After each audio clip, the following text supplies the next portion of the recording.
So one of the things that I used to get absolutely slated for, even back then, is the fact...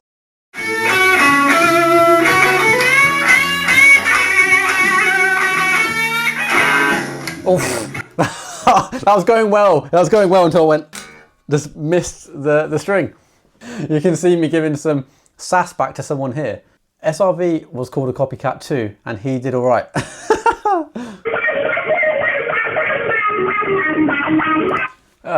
There's no taste there, just overplaying with a wah pedal, which is what every teenager should do, so. Okay, that end bit. Hey guys, I hope you're doing great. Today we're going to react to some videos of myself actually that I found when I was literally as young as 11 years old. Now listening back to these clips not only gave me a massive amount of nostalgia, but it actually ties into one of the main questions that I get asked on the Pedal Porn channel, which is... So yeah, we'll start with this little clip here, and then we'll progress on to some of the most daunting moments of my life when I was playing at school recitals, absolutely sweating my ass off because I was absolutely terrified, and yeah, you can see that today. So I mean, you can see how old this video is because you've got the Windows Movie Maker intro. I mean, look at that.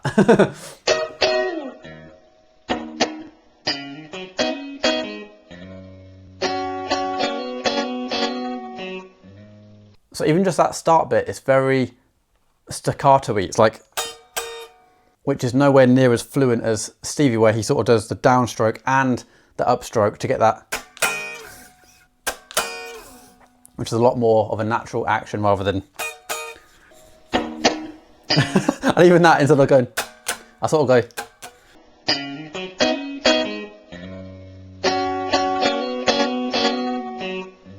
So it's still got that Fender tone. Like, I'm happy with the tone somewhat. If I could plug through that setup right now, I feel like it would be a good setup. I mean, I was going through my stepdad Super Champ, which is one of the best sounding amps still to this day that I've ever played. And the guitar was actually a £300 Fender Mexican Strat.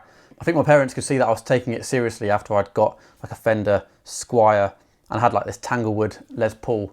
But this was like my first real proper Strat.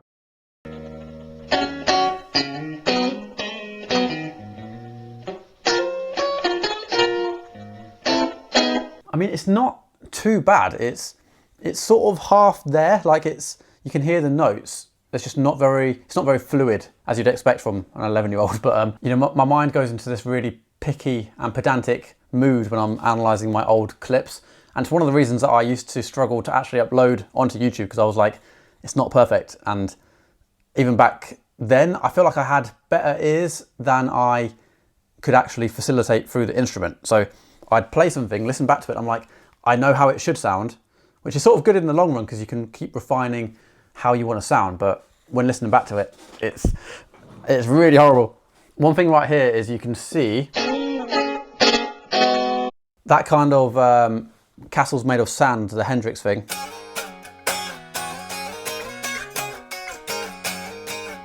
I was doing it in a different way back then. I was sort of going...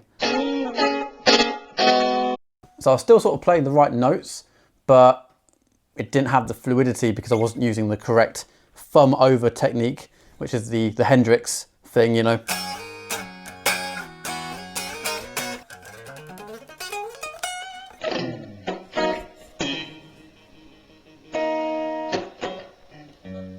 So I had some of the hammer-ons and slides. I was starting to get the hang of some of those harder techniques. Awkward look at the camera there. Got the harmonics going.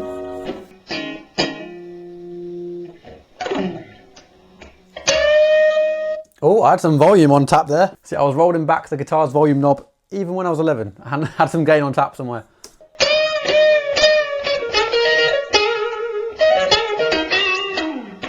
So one of the things that I used to get absolutely slated for, even back then, is the fact that I was using this two-finger technique to solo. I was sort of like...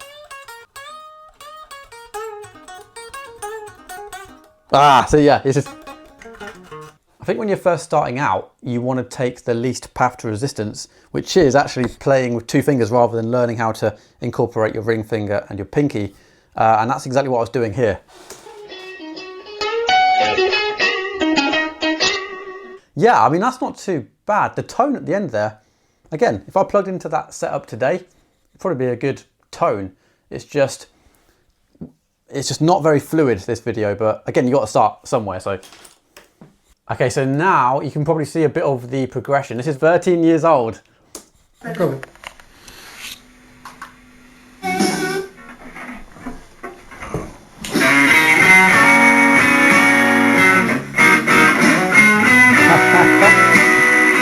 By the way, this guitar is actually a Japanese Strat. It was my Scotch replica. It was a scratch plate, which was the thing to try and replicate. Yeah, my stepdad Mark, who you can sort of see his see him recording here.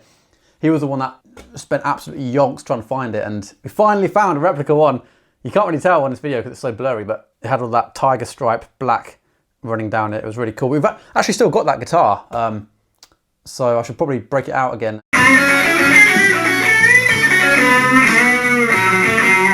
Oh, you can see there, I'm starting to get a few guitar faces. Look, look, slight groan. Ooh, a bit of squeak. So I was starting to find my feet a bit here with the blues stuff, where I was like, I can now listen to records, stop the CD player, rewind it, and try to replicate the lick in real time.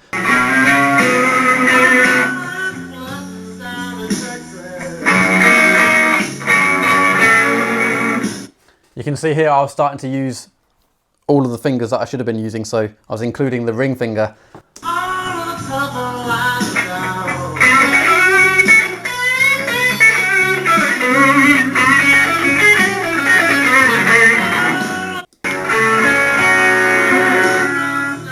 You can see here I'm just smiling because I'm shy. Like, I was the shyest kid in the world, which is quite funny now because you see me on YouTube and I'm still, you know, I'm not the most out there guy, but knowing how I felt back then compared to now, it's like, whew.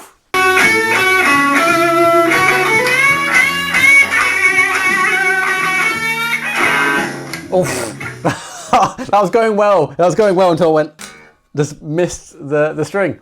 Tell you what, I actually quite like that. This pickup change is quite Stevie actually. And I was sort of plucking with my middle finger rather than strumming it, which is what Stevie used to do. So it's like, I was picking up on some of the nuances just by ear, again, from the CD player. So it's quite cool to see that.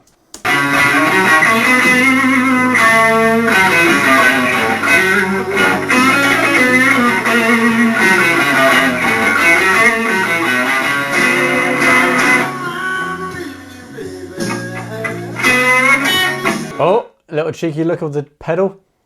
Ibanez TS5. I've got that in the studio. I'll never sell that one ever, so. Ooh,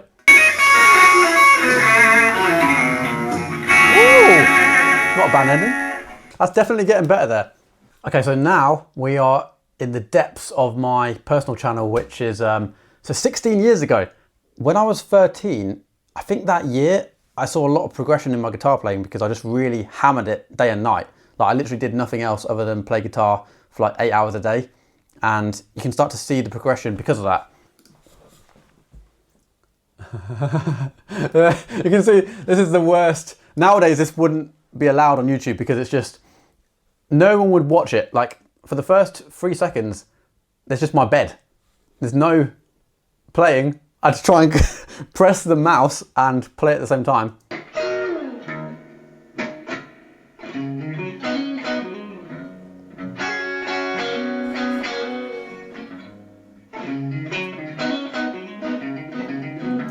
So if you compare that even to the 11-year-old version that I showed you a second ago, it's night and day difference. A lot more fluid and the raking's there.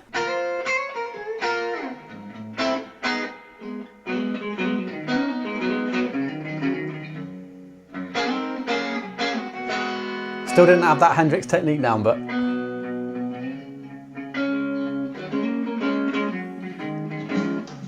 By the way, this is the video that had the infamous comment. Let's try and find it. You can see me giving some sass back to someone here. SRV was called a copycat too, and he did all right. Now I can't find it, but there was one of the main comments I had in this video was someone calling me fake and saying that I didn't actually have guitar strings because the lighting is sort of, it sort of does look like I haven't got strings, but I don't know why. If I was going to fake it, I'd make the effort to put strings on. I mean, that's assuming not a lot of me, but I mean, come on.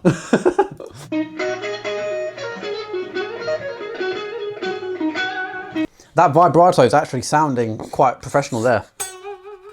It's got that real sting to it.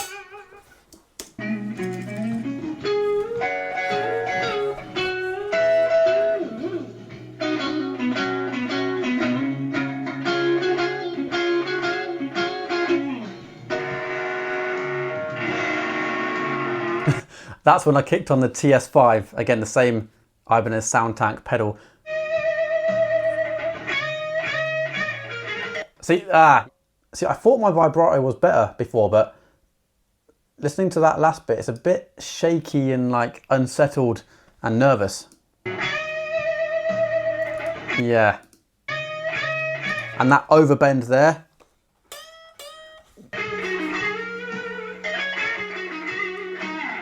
But that tone's pretty spot on. Oh, okay, that rake was all right.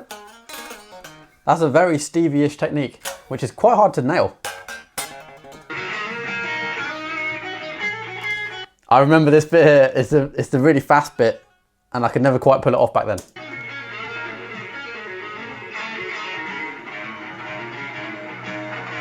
But I sort of got through it enough to keep going. So I remember back then, there was no way to even edit anything at all on this software I had. So I had to, if I made a big mistake, I'd have to start the whole song again and it'd be a nightmare.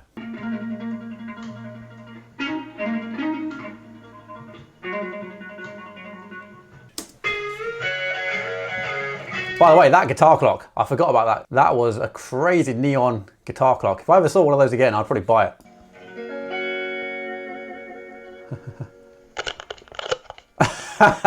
Crazy ending. Okay, so here is a recital that I had to do for my GCSE music. So I was probably like in year 10 or 11, so maybe 15 or 16. Everyone else was sort of getting up and doing quite a generic song, maybe like Wonderwall or something. And I just got up and did this really intricate version of, Voodoo Child by Stevie. I remember having to get there really early on to like set up all my fuzz face and my Octavia, and it was definitely overkill. You can see the Vox wah there, and the fuzz and the tube screamer, and I think there should be a Chicago Iron Octavia in there.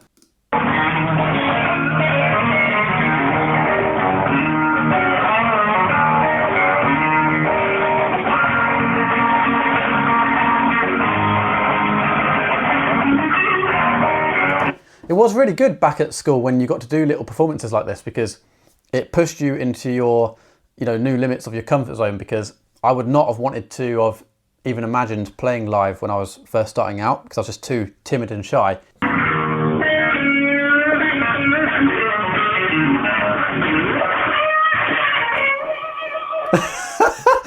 A very obnoxious sound for everyone, for all to hear.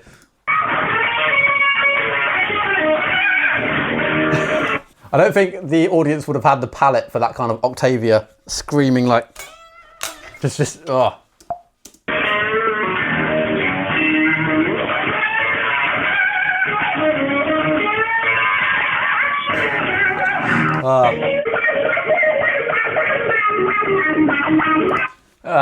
There's no taste there, just overplaying with a wah pedal, which is what every teenager should do. So actually it's not, I'm not slagging myself off here, but that was just like over the top wah.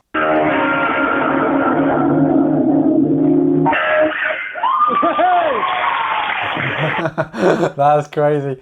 That was nice. It's nice to sort of have a supportive school and obviously family in general, because if you don't and you're a kid, it could really put you off, and then you go and get a real job. Okay, let's go to the final one. It ramped up a little bit here, but again, I think it must have been 14, 15, but I was on this much bigger stage. For some reason, our school had like a full-on theatre, which was huge.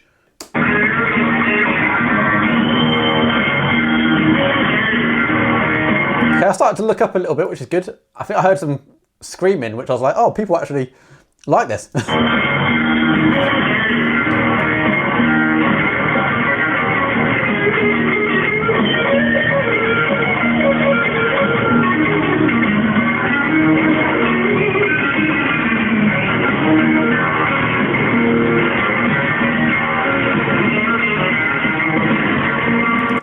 The quality is so bad, but it is nice to still have these.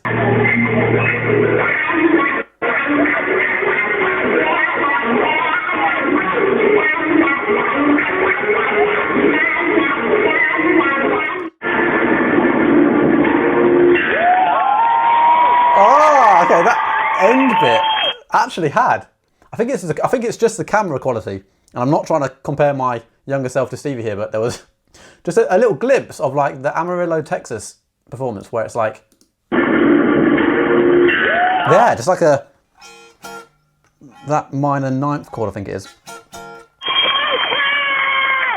Again, it's very nice to have that kind of support, because looking back on it, I think I was in my own head too much when I was a teenager, thinking, oh, you know, I was even too embarrassed to walk through the school with my guitar. Didn't have the confidence to be like, this is me, I'm a guitarist. But when I actually did pluck up the courage to do it, everyone's actually really nice. So, well, there you go, guys. There's my younger self playing guitar. Let me know in the comments, have I got any better now I'm 30 years old? But yeah, to any of you guys that have sort of followed me on this whole journey from when I was younger, thank you so much for that continued support over the years, because I've been lucky recently to be able to merge my two passions, which is, you know, making music, but obviously the pedal side of it has just gone absolutely crazy over the last few years. But yeah, thank you guys so much for watching. Let us know what you think in the comments. We'll catch you in a bit, and cheers.